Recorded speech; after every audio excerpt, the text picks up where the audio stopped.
අයිබෝවන් ඔයා උසස් පෙළට භූගෝල විද්‍යාව කරන කෙනෙක්ද? එහෙනම් විභාගයට යන්න කලින් ඔයා අරන් යන්න ඕන දේවල් ටිකක් තියෙනවා. ඒ වගේම කරලා යන්න ඕන දේවල් ටිකක් තියෙනවා. විභාගෙදි කරන්න ඕන දේවල් ටිකක් තියෙනවා. විභාගෙදි කරන්න ඕනේ නැති දේවල් ටිකක් තියෙනවා.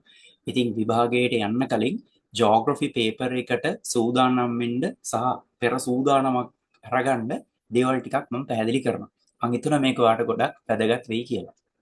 මුලින්ම ජෝග්‍රෆි පේපර් එක හවස් වරුවේ තමයි තියෙන්නේ. ඒ කියන්නේ 12න් පස්සේ තමයි පේපර් එක තියෙන්නේ. එතකොට ඔයා විභාගයට යනකොට සාමාන්‍යයෙන් විභාගයේ ඔයාගේ හෝල් එකට පැයකට කලින්වත් යන්න. මොකද මගතොටදී ඔයාට බස් එකක් පරක්කු වෙලා එහෙමද බස් එක කැඩුනොත් එහෙනම් ඔයාට වෙන බස් එකක යන්නත් පුළුවන්. ඒ නිසා අනිවාර්යයෙන්ම හැමෝම පේපර් එක ලියන්න යන හෝල් එකට පැයකට කලින්වත් ගිහින් ඉන්න. අපි දන්නේ නැහැ මගතොටදී මොනවද වෙන්නේ කියලා. ඒ වගේම අපි දැනගන්න ඕනේ අපි ලියන්න යන පේපර් එක පළවෙනි ප්‍රශ්න පත්‍රයේ දෙවෙනි ප්‍රශ්න පත්‍රයේ මොනවද තියෙන්නේ කියලා. අන්නේ තියෙන දේවල් අපි මුලින් දැනගමු. ඒ තියෙන දේවල් වලට කරන්න ඕනේ සහ කරන්න එපා කියන දේවල් ටිකක් මම ඔයාලට මුලින්ම පැහැදිලි කරන්න. හරි. ඔන්න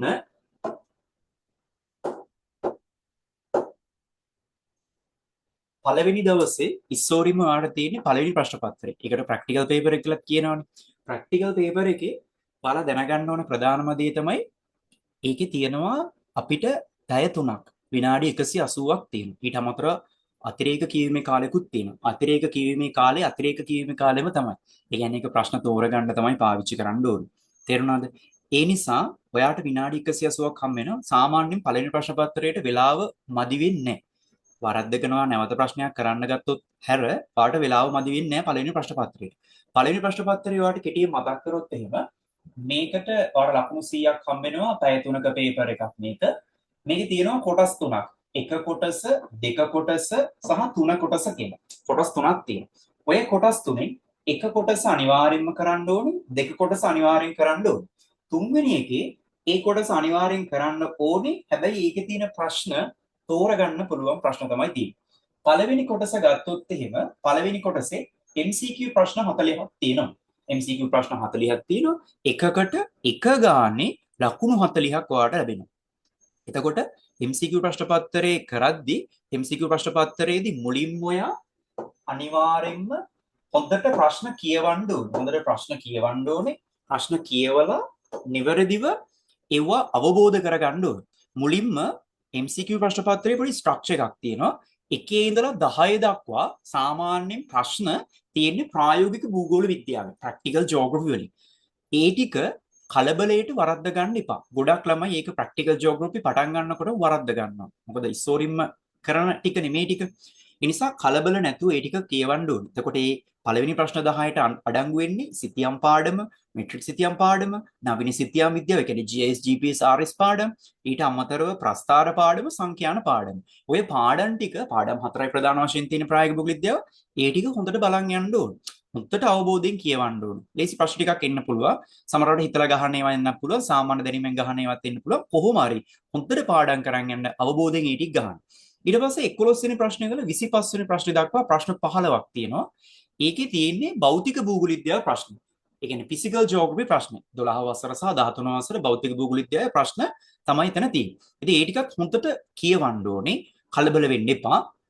ඒක ප්‍රශ්න ඔයා හොඳට කියවන්න, අවබෝධ කරගන්න, තේරුම් අරගෙන උත්තරේ සටහන් කරන්න ඕනේ. ඒ වගේම 26 ඉඳලා 40 දක්වා ප්‍රශ්න ටික මානුෂ භූගෝල විද්‍යාවට තමයි අයිති වෙන්නේ. එතකොට ඔන්න 1 ඉඳලා 10 දක්වා ප්‍රායෝගික භූගෝල විද්‍යාව, 11 ඉඳලා 25 දක්වා භෞතික භූගෝල විද්‍යාව, 26 ඉඳලා 40 දක්වා මානුෂ භූගෝල විද්‍යාව. ওই විදිහට තමයි MCQ එකේ ප්‍රශ්න ටික හැදෙන්නේ. MCQ එකේදී ඔයා අනිවාර්යයෙන්ම ප්‍රශ්නේ ඉස්සරහා මෙන්න මේ වගේ හිස් තැනක් තියෙනවා. ඔන්න ඔතනම තමයි ඔයාගේ අංකේ දාන්න ඕනේ. පැන්සලෙන් කරන්න එපා. ප්‍රශ්න පත්‍රේ පැන්සලෙන් කරන්න එපා. ප්‍රශ්න පත්‍රේ කරන්න ඕනේ පෑනින්. නිල් පෑනින් හෝ කළු පෑනින්. නිල් පෑන ගොඩක් හොඳයි. එතකොට මේක කපලා මෙන්න මෙහෙම ලියලා ආයෙක කපලා තව එකක් දාලා එහෙම කරන්න එපා. එතකොට ඔයාලට ලකුණු ලැබෙන්නේ නැති වෙන්න පුළුවන් සමහර ලාවට. ඒ නිසා අනිවාර්යයෙන්ම ස්තනේ අදාළ එක ගහන්න ඕනේ. ඒ වගේම MCQ ප්‍රශ්න පත්‍රේ සමහර අය හිතනවා ඔයා දන්නේ නැති නිසා ඔයාට ෂුවර් නැති නිසා ඒක නොගහ ඉන්න. හිස් තැනක් තියලා තියෙනවා ඒ ප්‍රශ්නෙට. ඒ කියන්නේ පරීක්ෂකතුමා ඔයාට බලලා ලකුණක් දෙයි කියලා. එහෙම කරන්නේ. ඒසවා ඒක දන්නේ නැත්නම් කනාවට හරි ඉලක්කමක් ගහන්න ඕන. ඒ ඉලක්කම් ගහද්දි බොහොම පරිස්සමෙන් ගහන්න ඕන. 1 2 3 4 5 උත්තර 5යි තියෙන එතනින් එහා ඉලක්කම් දාන්න එපා.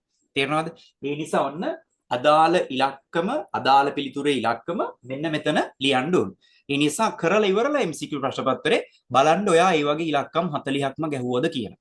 අනිවාර්යයෙන්ම MCQ එකේදී වැඩේ කරන්න ඕන. කෙටි ප්‍රශ්න පත්‍රයෙන් පස්සේ ඔයාලට තියෙන්නේ 1.50,000 භූලක්ෂණ සිතියම් අභ්‍යාසයක්.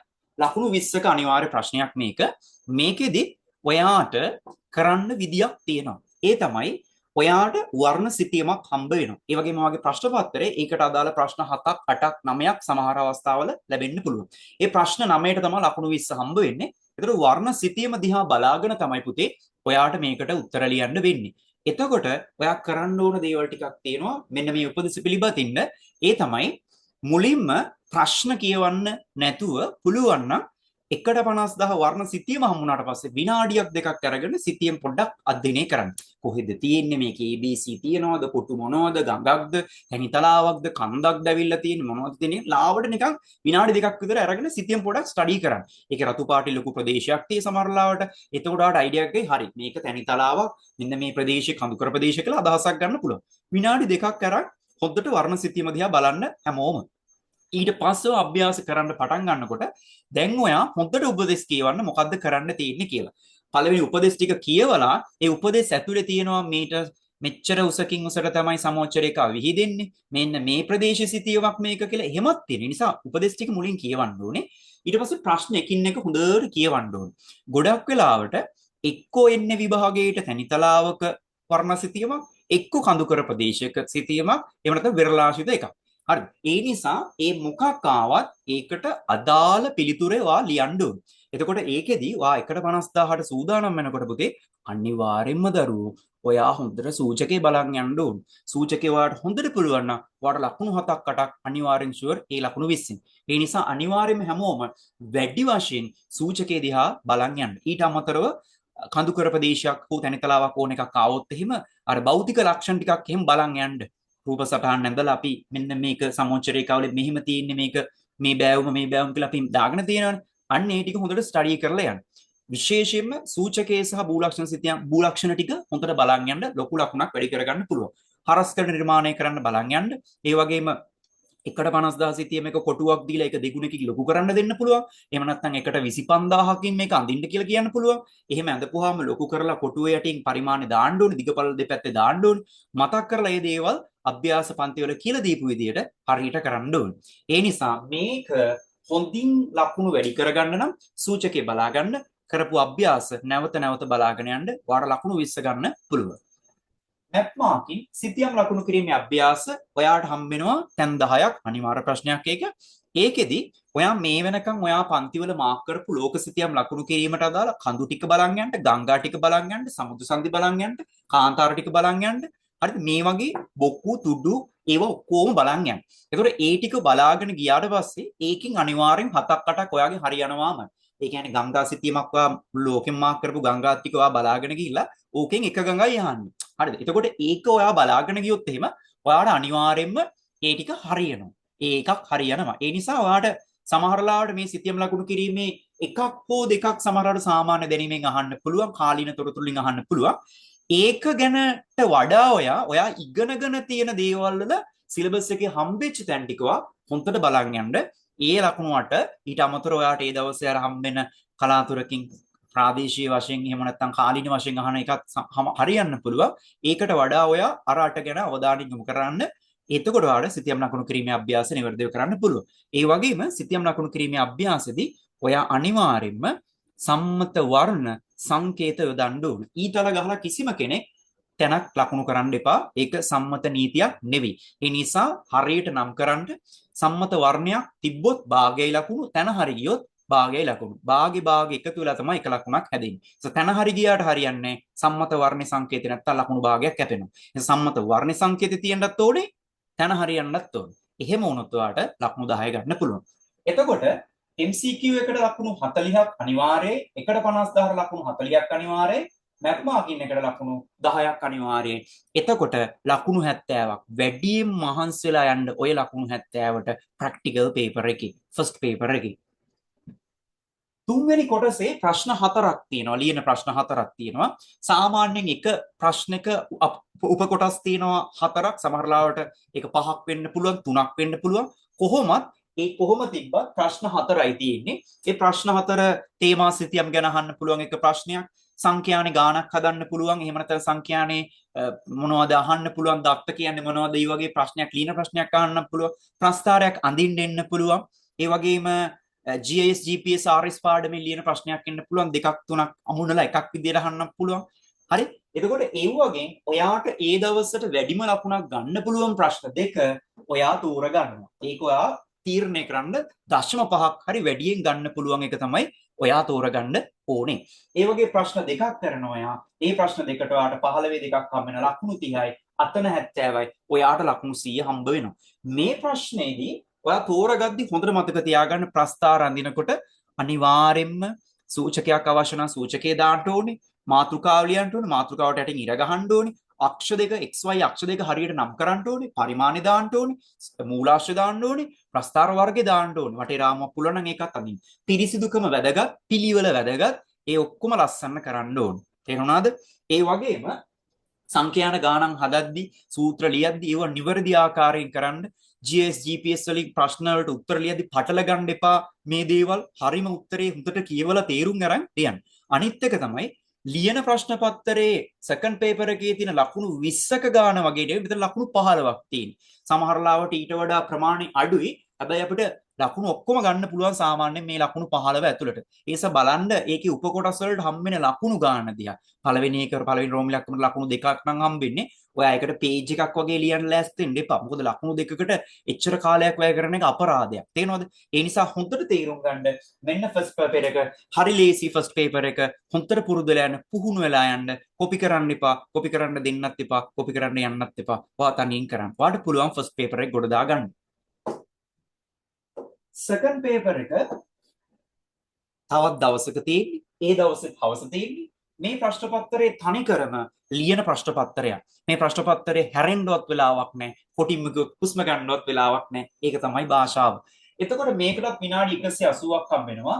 විනාඩි 180යි කියන්නේ සාමාන්‍යයෙන් එක ප්‍රශ්නයකට හම්බෙන්නේ විනාඩි 36ක් වගේ කාලයක්. විනාඩි 36 ඇතුළත අපි ප්‍රශ්නේ උපකොටස් හතරටම උත්තර ලියන්න ඕනේ. ඒ වගේ පහක් පැය 3 ඇතුළත ලියන්න ඕනේ. එතකොට වටපිට බලන්න වෙලාවක් නැහැ. අනිවාර්යෙන් ලියන එක තමයි ඔයා කරන්න ඕනේ නිතරම. එතකොට නිවැරදි ආකාරයෙන් ප්‍රශ්න තෝරගන්න මුලින්ම භෞතික භූගෝල විද්‍යාවේ ප්‍රශ්න හතරක් තමයි මුලින් තියෙන්නේ. මානුෂික භූගෝල විද්‍යාවේ ප්‍රශ්න හතරක් තමයි මුලින් තියෙන්නේ. භෞතික භූගෝල විද්‍යාවේ ප්‍රශ්න හතරට 12 වසරේ පාඩම් දෙකකුත් අඩංගු වෙන්න පුළුවන්. 13 වසරේ පාඩම් දෙකක් අඩංගු වෙන්න පුළුවන්. මානුෂික භූගෝල විද්‍යාවත් ඒවයි 12 වසරේ පාඩම් දෙකකුයි 13 වසරේ පාඩම් දෙකකුයි ප්‍රශ්න අහන්න පුළුවන්. ඒ වගේම පාඩම් කීපයක් එකට අමුණලා ප්‍රශ්න හදන්නත් පුළුවන්. ඒක එයාලට බාරයි. එතකොට ඔයා මුලින්ම කරන්න ඕනේ භෞතික භූගෝල විද්‍යාවේ ඔයාට පහසු ප්‍රශ්න දෙක තෝරගන්න ඕනේ. අඩුම භෞතික භූගෝල විද්‍යාවෙන් ප්‍රශ්න දෙක ඔයා තෝරගන්න ඕනේ මුලින්ම. ඊට පස්සේ ඔයා මානුෂික භූගෝල විද්‍යාවෙන් ඔයාට කරන්න පුළුවන් වැඩිම ලකුණු ගන්න පුළුවන් ප්‍රශ්න දෙක තෝරගත්තා. දැන් මේ වෙනකොට ඔයාට භෞතික භූගෝල විද්‍යාවේ ප්‍රශ්න දෙකකුත් මානුෂික භූගෝල විද්‍යාවේ ප්‍රශ්න දෙකකුත් තෝරගෙනවා තියෙන්නේ. මේ වෙනකොට ඔයාට ප්‍රශ්න 4යි ලියන්න පුළුවන් වෙලා තියෙන්නේ. ඔයාට තව ප්‍රශ්නයක් ලියන්න ඕනේ ලකුණු 100 වෙන්න නම් දැනට ඔයාට ලකුණු 80යි තියෙන්නේ. එතකොට ඉතුරු වෙච්ච ප්‍රශ්න 4න් ඔයාට ඒ දවසට මතකේ වැඩියෙන්ම තියෙන ඔයා වැඩියෙන් ඔයාට ලකුණු ගන්න පුළුවන් ප්‍රශ්න අපි මේක කියලා අන්න ඒක තෝරගත්තා. නැත්තම් මම භෞතිකෙන් 3යි මානුෂයෙන් 2යි කියලා කලින් හදාගෙන ගිහිල්ලා අන ගන්න එපා. ඒ දවසට වැඩිම ලකුණු ගන්න පුළුවන් ඉතුරු ප්‍රශ්න 4න් එක තමයි තෝරගන්න ඕන. හොඳට ලියන්න, අත්අකුරු පැහැදිලිව ලියන්න, ලස්සන කෙසේ වෙතත් අත්අකුරු පැහැදිලිව ලියන්න. සිංහල අකුරු වලින් පටන් ගන්න බ්‍රාහ්මී අක්ෂර වලින් ඉවර කරන්න එපා ප්‍රශ්න පත්‍රය. එතකොට කියවන කෙනා සෑහෙන අපහසුතාවයටපත් වෙනවා. හැමතිස්සෙම මතක තියාගන්න ප්‍රශ්න පත්‍රයේදී ප්‍රශ්න පත්‍රේ බලනවා මිනිස්සේ. ඒ මිනිස්සයා සතුටු කරන්න ඕන. ඒ මිනිස්සයා සතුටු කරද්දී වා ලියන ප්‍රශ්න පත්‍රේ රූප සටහන් ඇඳලා තියෙන්න ඕන ලස්සන, කටු සටහන් ඇඳලා තියෙන්න ඕන. රූප සටහනක් ඉල්ලුවොත් එහෙම ඒක පාට කරන්න අවස්ථාවක් තියෙනවා. පාට කරන්න අනිවාර්යයි. කටු සටහනක් වුණත් පිළිවෙලට අඳින්න. හැම තිස්සෙම මේක තව කෙනෙක් බලනවා. මේ ප්‍රශ්න පත්‍රය බලන කෙනා මේක පීඩාවෙන් බැලුවොත්, මේක අප්සෙට් එකෙන් බැලුවොත් ඔයා සතුටු වෙන්නේ එහෙනම් මගේ ලකුණු අඩු කරයි කියලා අදහසෙන් ඔයා හොඳට ලියන්න යා සතුටු වෙන විදිහට. මෙයා රූප සටහන ඇඳලා ෂෝක් එකට මෙයා විස්තර කරලා තියෙනවා. අනේ මෙයා අකුරු ටික පිළිවෙලට ලියලා තියෙනවා. කටු සටහනකුත් දීලා තියෙනවා. ඉල්ලුවෙත් නැහැ ෂා මරුනේ. එහෙම යා සැටිස්ෆයි වෙන විදිහට ඔයා උත්තර ලියන්න. ඔයාට ලකුණු ටික ඔක්කොම හම්බ වෙනවා.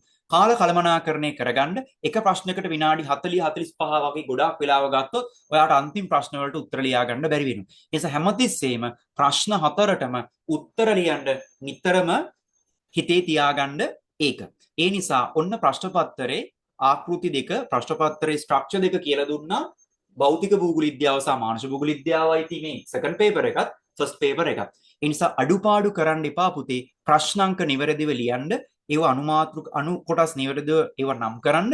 අදාළ ඒවා අදාළ විදිහට අමුණන්න ලස්සන වැඩේ කරන්න හැමෝටම පුළුවන් ජෝග්‍රෆි වලට එකක් ගන්න. ප්‍රශ්න පත්‍ර දෙකම පිරිසිදුව පිළිවෙලට කරන්න. ඒ වගේම වැදගත්ම දේ තමයි පළවෙනි ප්‍රශ්න පත්‍රයේ කරලා ඇවිල්ලා කිසිම වෙලාවක Facebook එකේ යන්න පුළුවන් විවිධ තැන්වල යන්න පුළුවන් ප්‍රශ්න පත්‍රයේ උත්තර. දැන් ඔයා ඇවිල්ලා අපි තුමු MCQ ප්‍රශ්න පත්‍රයේ උත්තර හවස Facebook එකේ page එක යනවා. කවර හරි සර්කල් එකක් හරි දාලා. ඔයා ඒක බලමු. මොකද්ද ඔයාට වෙන්නේ? දැන් ඔයා ඒක බැලුවා, ඔයා ඒක මානසිකව වැටුණා කියලා ඔයාට පුළුවන් ද ඔයාගේ පේපර් එක ගිහලා ආය හදන්න? ඒක කරන්න බෑ පුතේ. ඒ නිසා කිසිම දරුවෙක් ෆස්ට් පේපර් එක කරලා ඇවිල්ලා මේක හරිද මේක වැරදිද අයියෝ මෙහිමයි කියලා ඒව හිතන්න එපා. අනිවාර්යෙන්ම ගෙදර ඇවිල්ලා ඊළඟ දවසේ පේපර් එකට සූදානම් වෙන්න. අඩුපාඩුවක් වුණා නම් ඒක වඩා දැනේ. ඒ අඩුපාඩුවේ ඊළඟ පේපර් එකෙන් ඒකේ ලකුණු ගාන අල්ලන්න ඔයා ඒකට වැඩියෙන් මහන්සි වෙන්න ඕනේ. නිසා පළවෙනි පේපර් එක කරලා ඇවිල්ලා ඒක ගැන නැවත ආවර්ජනය කරන්න යන්න එපා. උත්තර හොයන්න යන්න එපා. ඒ කාලෙත් යූස් කරලා සෙකන්ඩ් පේපර් එකට මහන්සි වෙලා වැඩේ ගොඩ දා ගන්න ඕනේ. ඊළඟ එක තමයි වැදගත්ම කතාව. ප්‍රශ්න පත්‍රයේ ලියන්න යනකොට ගොඩක් ළමයි කරන අඩුපාඩු ටිකක් තියෙනවා. ගෙනියන්න නැතුව යන දේවල් ටිකක් තියෙනවා. අන්න පුතේ ඒ දේවල් ටික මම මතක් කරන්නයි දැන් යන්නේ. මේ ටික හැමෝම මතක් කරලා අනිවාර්යෙන් අරන් යන්න ඕනේ. පළවෙනි දේ තමයි නිල් පෑන්. පෑන් කියන්නේ බහුවචනයක්. පෑනක් අරන් යන්න එපා. පෑන් කීපයක් අරන් යන්න. නිල් පෑන් කීපය අලුතෙන් කඩෙන් උදේ අරන් යන්න එපා. ගල් කටු වගේ පෑන් සමහරලාවට ලියෙවෙන්නේ නැහැ. තදට තමයි මේ පෑන් ටිකක් ලියපු පෑන් 3-4ක් අරන් යන්න ඔයා නිල් පාට පෑන්. ඒ වගේම කළු පෑනක් අරන් යන්න. මොකද අපිට ප්‍රැක්ටිකල් පේපර් එකට ලියන ප්‍රශ්න පත්‍රේ උනත් කටු සටනක් එහෙම අඳින්න ආවොත් එහෙම කළු පෑන අපිට ගොඩක් වැදගත් වෙනවා. රතු පෑන අරන් යන්න. රතු පෑනෙන් අකුරු ලියන්න එපා දරුවෝ. අකුරු ලියන්න එපා. හැබැයි සම්මත වර්ණයක් සංකේතයක් වගේ දෙයක් අපිට රතු පෑනෙන් පාට කරන්න හෝ අඳින්න එහෙම අවුලක් නැහැ. ඒක ප්‍රශ්නයක් නැහැ. හැබැයි අකුරු ලියන්න එපා. ඒක විභාග පරීක්ෂකතුමාගේ පෑන. රෝස පාට වගේ පෑන් වලින් ඒ වගේ පාට පෑන් වලින් අකුරු ලියන්න එපා. නිල් හෝ කළු පෑනෙන්ම අකුරු ලියන්න ඕන. පාට පැන්සල් අනිවාර්යෙන්ම අරන් යන්න හැමෝම. අනිවාර්යෙන් පාට පැන්සල් එකත් එක්ක කටර් එක අරන් යන්න ඕන. පප්පියක් අරන් ගිහිල්ලා ඔයාලට උල් කරන්න බෑ නේද? ඒ නිසා අනිවාර්යෙන් කටර් එක අරන් යන්න. පාට පැන්සල් ටිකේ අනිවාර්යෙන්ම රතු පාට, නිල් පාට, කොළ පාට, දුඹුරු පාට වගේ දේවල් තියෙන්න ඕනේ.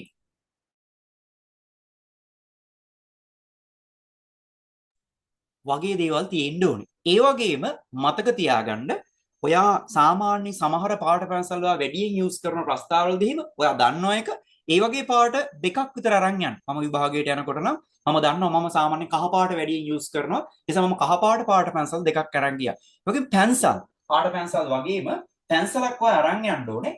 පැන්සල් දෙකක් අරන් ගියොත් ගොඩක් හොඳයි. ඒක උල් කරන වෙලාවත් අපිට ඉතුරු කරගන්න පුළුවන්. ප්‍රස්තාරය අඳිද්දි ඒ වගේම ඒ පාට කරන දේවල් කරද්දි විශේෂයෙන් පැන්සලේ ඔයාගේ ජරාව ගෑවිලා තියෙන්න පුළුවන්, මිනිරන් ගෑවිලා තියෙන්න පුළුවන්. ඒ නිසා පැන්සල නිතර උල් කරන්න, උල කෙට්ටු කරගන්න නිතර තියුණු උලක් තියාගෙන මේ වැඩේ කරන්න ඕන. මහතට කරන්න එපා. පැන්සලේ හෝ පාට පැන්සලේ උල මෝල් ගහක් වගේ ලොකුවට තියාගන්න එපා. එතකොට ප්‍රස්තාරය හරි කැත වෙනවා. ඒ නිසා විශේෂයෙන්ම අඩිරි උලක් අරන් යන්න. අඩිරි උල ඉලක්කම් තියෙන්න ඕන. ඒක 15 අඩිරි උලක් සහ 30 අඩිරි උලක් දෙකම අරන් යනවා නම් ගොඩක් හොඳයි.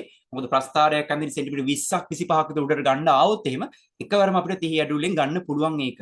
15 කුත් අරන් යන්න පොඩි වැඩ වලට හුරු බුහුටියා. එයාත් මාර වටිනවා. ඉලක්කම් තියෙන්න ඕනේ. මොකද ඔයා රීපපටියක් අරන් ගිහිල්ලා ඔයාට මනින්න බෑනේ. ඒ නිසා අනිවාර්යයෙන්ම ඉලක්කම් තියෙන අඩිරි උලක් අරන් යන්න ඕනේ. මකන කෑල්ලක් අරන් යන්න කාගෙන්වත් ඉල්ලන්න යන්න එපා. පිරිසුදු මකනයක් සමහර මකන වලින් මැකුවාම ඇඳෙනවා. කලින් මකපු දේවල්. එහෙම නෙමෙයි පිරිසුදු මකන කෑල්ලක් අරන් යන්න. කටර් එක අරන් යනවා ඔයා. කෝණමානයක් අරන් යන්න. අංශක මනින්න එන්න පුළුවන් සමහර වෙලාවට වෘත්ත ප්‍රස්ථාරයක් අඳින්න ආවොත්. වෘත්ත ප්‍රස්ථාරයේ ලේසි වුණොත් අඳිනවා, අමාරු වුණොත් කරන්නද කියලා තීරණය කරනවා. අඳින්න ආවොත් කෝණමානේ නැතුව යාට වෘත්ත ප්‍රස්ථාරය අඳින්න බෑ. අංශක මනින්න ඕන. ඒ වගේම කව කටුවක් ඕනේ. ඒත් පුතේ කව කටුව වෘත්ත ප්‍රස්ථාරය අඳින්න වගේම තවත් ඔයාලට විවිධ තැන්වලදී මේක අවශ්‍ය වෙයි. සමහර වෙලාවට කවකටුව පැන්සල සහිතව කවකටුවක් අරන් යන්න. ඒ කවකටුවේ තියෙන පැන්සල කවකටුව ඩ්‍රවුස් ගන්න එපා. ඒක ඊට වඩා කොට පැන්සලක් වෙන්න ඕනේ. සෙන්ටිමීටර් 20ක් විතර දිග ටොයින් නූල් කෑල්ලක් මොකක් හරි ගොඩාක් සියුම් නූල් කෑල්ලක් අරන් යන්න එපා. ඒක අහුවෙන්නේ නැති එකක් අරන් යන්න එපා. ඔයාලට වෙලාව යන එක විතරයි වෙන්නේ. ටොයින් නූල් කියලා කියන්නේ අපි ටිකක් මහත නැව් කම්බයක් වගේ අරන් යන්න එපා. අපරාධේ තීරුමක් නැහැ. හරිද? ඒ නිසා සාමාන්‍ය ටිකක් මහත ටුවයින් නූලක් ඔය පිරිත් නූල් වගේ ප්‍රමාණය ඊට වඩා අඩුණක් කමන්නේ සෙන්ටිමීටර් 20ක් විතර දිග නූල් කෑල්ලක් රතු පාට පෑනේ උතාගෙන යන්න. මොකද ඔයාට එකට 50 පාඩමේ ගඟක හෝ පාරක හෝ ඇල මාර්ගයක දිග මැනලා කිලෝමීටර් වලින් දාන්න එන්න පුළුවන්. ඒ නිසා ඒ දේවල් නිවැරදි ආකාරයෙන් ගෙනියන්න, අරන් යන්න, අස්සම් කරන්න, විභාගාංක හරි තැන්වල දාන්න, ප්‍රශ්නාංක දාන්න, රෝමිලක්කම් නිවැරදිව දාන්න. එහෙම කරොත් පාඩ කිසිම කරදරයක් වෙන්නේ නැහැ. අනිවාර්යයෙන්ම ලකුණු එක ගන්න පුළුවන්. ඒ වගේම කාගෙන්වත් ඉල්ලන්න යන්න එපා දේවල්. ඔයා කාටවත් දෙන්න හදනකොටත් ඔයාගේ වෙලාව තමයි යන්නේ. කවුරු හරි කෙනෙක් වගේ පිටිපස්සේ නිතර නිතර ඉරේසරේ ඉල්ලනවා, නිතර නිතර පාට පැන්සල් ඉල්ලනවා. ඒක මහා කරදරයක්. ඒ නිසා ඒවා ඒ වගේ අවස්ථාවක යා තරහ වුණත් ඔයාලට වෙලාව වටින නිසා ඔයා ඔයාගේ වැඩේ කරන්න ඇහුන්නේ නැහැ වගේ. ඒක සෙල්ෆිෂ් ගතියක් නෙවෙයි. විභාගයකට යද්දී අපි දැනගන්න ඕන අපි දේවල් අරන් යන්න අපි සූදානම් වෙලා යන්න. ඒ නිසා කාටවත් කරදර කරන්නේ නැතුව හැමෝම අනිවාර්යෙන් මේ ටික අරගෙන යන්න. විශේෂම දේ තමයි ප්‍රශ්න පත්‍ර දෙකේම සිහිය කියන එක. කිසිම දෙයක් දන්නේ නැති ළමයෙක් වුණත් කිසිම දෙයක් ඉගෙනගෙන නැති ළමයෙක් වුණත් ඒ දවසට පේපර් දෙකේම දවස් දෙකේදීම හොඳ සිහියෙන් හිටියොත් ලකුණු වැඩි කරගන්න පුළුවන් අනිවාර්යෙන්ම. ඒ නිසා පුතාලා හැමෝම දුවලා හැමෝම මේ දේවල් අරන් යන්න. අඩුපාඩු කරන්න එපා. ප්‍රශ්න හොඳට කියවන්න. නිතර හොඳට ප්‍රශ්න කියවලා අවබෝධ කරගත්තට පස්සේ පිළිතුර ගහන්න. තේරෙනවද? ලියනකොටත් එහෙම. අවබෝධ කරගෙන තමයි උත්තරේ ලියන්න ඕනේ. කලබල වෙන්න එපා. මේ ප්‍රශ්නෙට උත්තරේ ලියද්දී ඊළඟට තියෙන ප්‍රශ්න ගැන හිත ලියන්න එපා. එතකොට ඔයාගේ අකුරු කැත වෙනවා, මේවා එනවා, වෙලාව නැති වෙනවා, ලියන එක හරියට අදහස ලියෙන්නේ නේද? ඒ නිසා මානසික භූගෝලීය උත්තර ලියද්දී උදාහරණ දාන්න, භෞතික භූගෝලීය උදාහරණ දාන්න, නිතර ලියද්දී දන්න උදාහරණ දාන්න. මේ ලෝකෙ මිනිස්සු දන්න, සාමාන්‍ය සමාජ ලංකාවේ මිනිස්සු දන්න උදාහරණ දාන්න. බොරු ඉලක්කම් දාන්න එපා. ඇත්ත පාඩම් කරපු ඉලක්කම් දාන්න. නේ? සිතයම් ලකුණු කරද්දී අදාළ විදිහට දේවල් කරගන්න. හැමෝටම සිහියෙන් හිටියොත් අනිවාර්යෙන් ලකුණු වැඩි කරගන්න පුළුවන්. නැත්තම් ඔයාලට සිහියෙන් හිටියේ නැත්තම් ගෙදර ඇවිල්ලා වෙන දේ තමයි අපරාධේ මම මේක මෙහෙම තේරුම් ගත්තේ. මම හිතුවේ මෙහෙම. අයියෝ මම ප්‍රස්තාරේ උඩින් මාතෘකාව ලිව්වේ නෑනි. අයියෝ මම මූලාශ්‍රය දැම්මේ නෑනි. අයියෝ මම මේ වැඩේ කරේ නෑනි කියලා. එහෙම කියන්නේ නැති විදිහට සිහියෙන් වැඩ ටික කරන්න හැමෝටම සුබපතනවා. ඒකක් ගන්න හැමෝටම හැකියාව, ශක්තිය, ධෛර්යය ලැබේවා කියලා. එහෙනම් පේපර් දෙකට කලින් ගිහිල්ලා විභාගේ ගොඩ දාගන්න. හැමෝටම ඒ ගන්න පුළුවන්. හැමෝටම ඒ ගන්න නම් මම කියන්නේ විශේෂයෙන්ම ඒ දවසට සිහියෙන් ඉඳලා වැඩේ ගොඩ දාගන්න පුතේ. එහෙනම් හැමෝටම ජය වේවා.